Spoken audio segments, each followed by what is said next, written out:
Good morning, everyone. Welcome to this extra special edition and this unique morning Zoom meeting for CM2A. As you know, we have a very, very special guest. We're honored to have with us Zoe.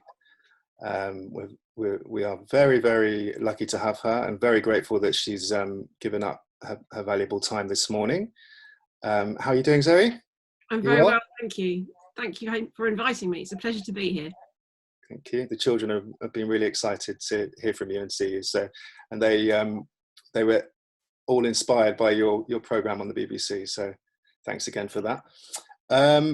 Okay, before we get into the announcements, we just got a few. We thought it would be interesting to have 2 or 3 questions from you guys.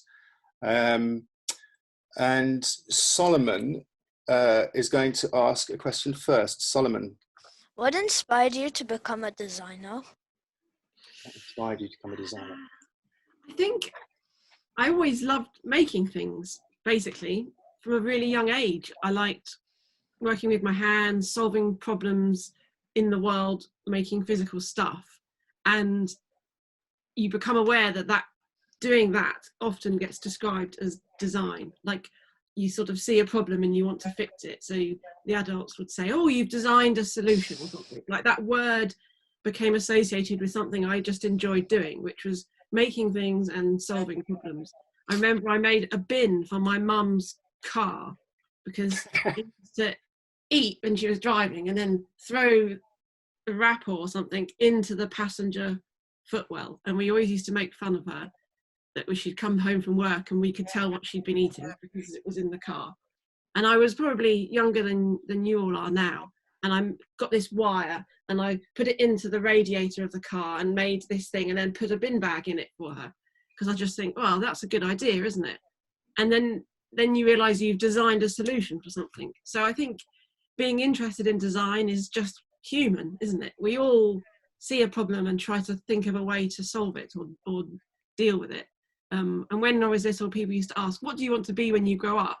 And I would say a pudding designer, because I didn't really know the word chef or anything, but I just knew that it was like an inventor of puddings, and what could be better than like pudding? So I want to be a pudding designer, because that's obviously the best thing to invent, would be kind of new puddings. So yeah, it started young, I think. Oh. Thank you, Solomon. Elena, you have a question for Zoe? Elena? What subjects did you focus on during your education that led you on this path? I always remember really being interested in lots of subjects, and in a way that was the best way to remain on a kind of path of curiosity, that although I enjoyed I enjoyed the difference between things and the connections between things. So by the time I got to A-level, I wanted to do chemistry and art and music, I think it was, but they didn't fit on the timetable together. So I ended up doing English, art and textiles. Like, it was just completely random. But in fact, it was about finding subjects that you could make connections out into the real world. And it's difficult for me to sort of say you have to do certain subjects, because I actually don't believe you do.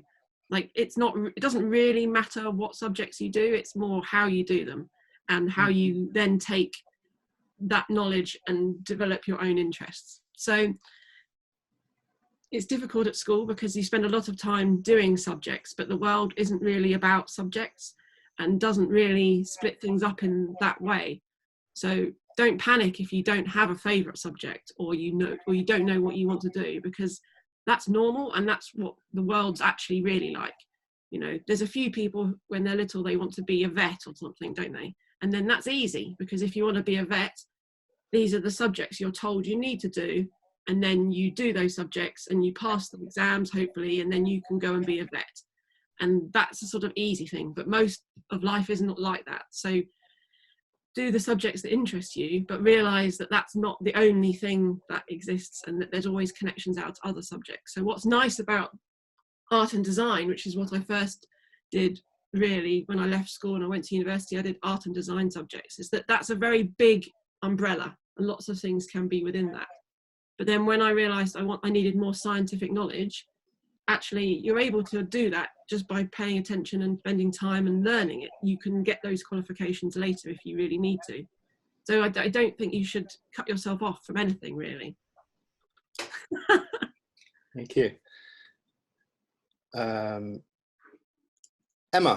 you have a final question for Zoe. What is your favorite product or design? Oh, it's hard, isn't it? You know what? I think it might be the paperclip. You know, because firstly, like, so, you know, hang on, I haven't even got one.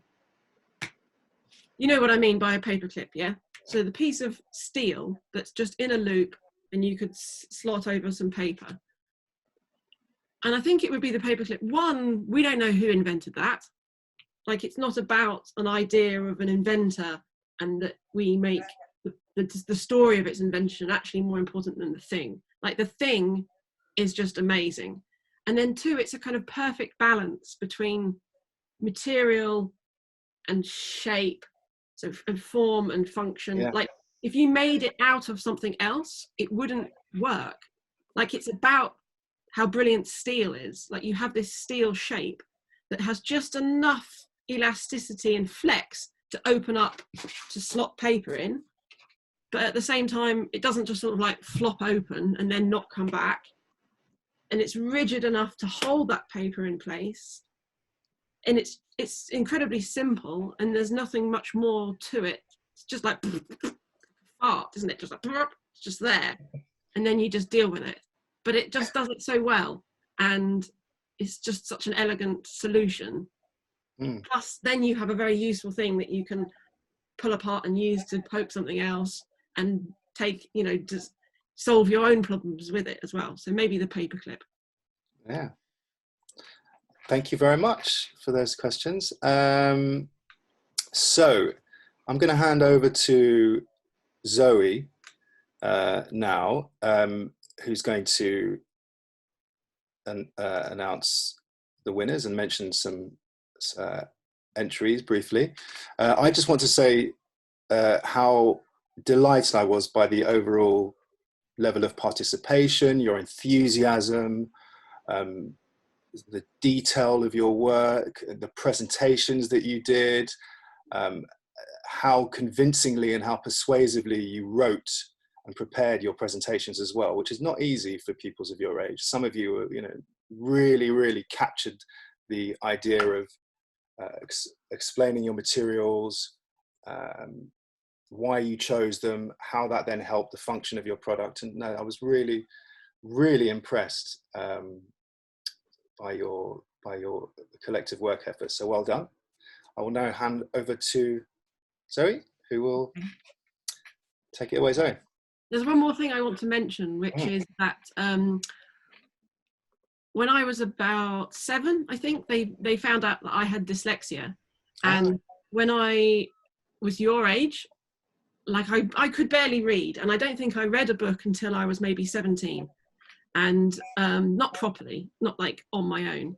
And when I went to secondary school, we had like reading for homework, like big, thick Dickens books and stuff. And my dad had to read it to me as like a bedtime story, as if I was like 5 or something, you know. And so I've been given something now by your teacher, which is a script. So I'm going to be reading to you, okay? But know that this isn't my best skill, but it doesn't matter. I'm going to do it anyway. So I'm going to make mistakes probably, but it doesn't matter, okay? So some of you might find reading and writing difficult. Don't let it hold you back. You just go for it, okay? So I'm going to go for it. But if I make a mistake or don't read this very well, you will now understand that that's because I don't find this easy, okay? Thank you, Zoe. So the first, this is now some honourable mentions, okay? So these go to people. Radio Récré, c'est Radio Récré.